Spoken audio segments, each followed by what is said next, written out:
Hi, this is Debbie from Red Tail Education, and this is Penny. And in this video, we're going to go over the top 3 ways we recommend to learn bird vocalizations. So this video is for people who are just starting out their birding journey and trying to learn all the songs and sounds and chirps and the differences with all the different species. Or this is a video for people that are struggling to learn these sounds and how to categorize them. So here is our top 3 ways on how to learn bird sounds. A quick disclosure about this video is that we're going to be covering how to observe birds in the field without the use of Merlin Bird ID, which is a wonderful sound application that gives you real-time answers to what birds are singing and calling around you.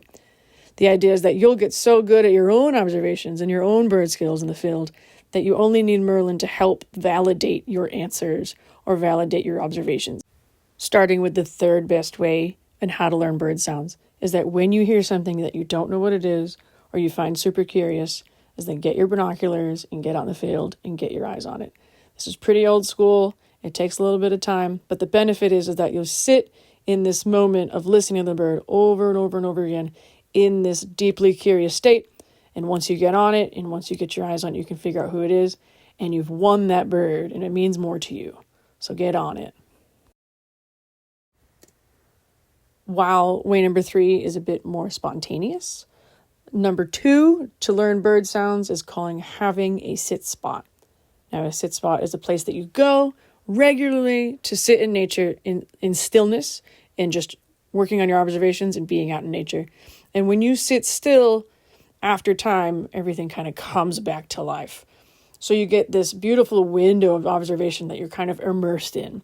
And you go over and over and over again, and you'll learn what birds sing, what birds chirp. You'll get more in-depth observations of these species over time, as well as who's migrating through and more of the seasonality trends, because you're so anchored to your sit spot.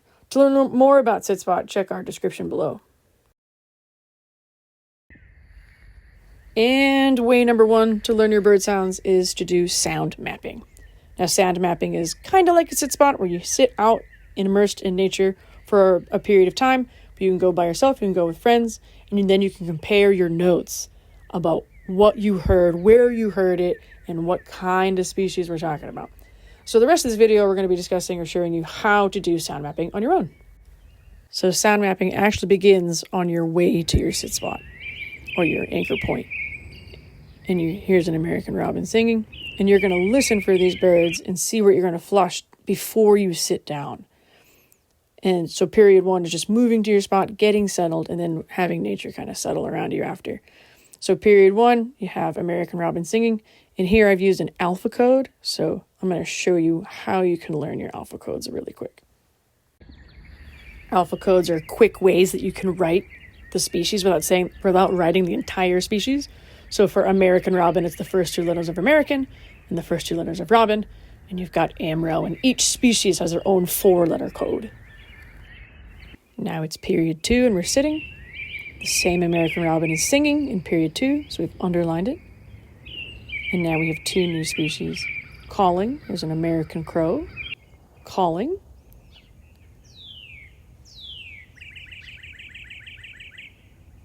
As well as a northern cardinal is singing.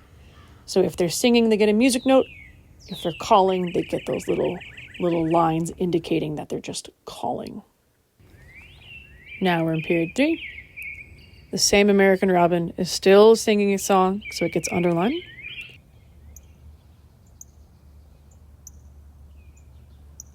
And now we have a new sound. And there's a female cardinal calling to the male.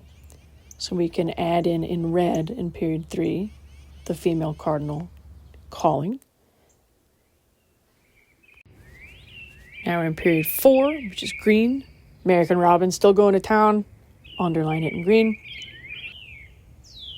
And now our male cardinal that was down in the southern portion of our map is starting to sing again.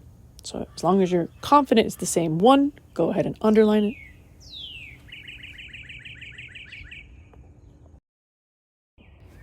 And now in our last period, period 5, in purple, American robin is still singing away. So it gets a line for each period of our sit.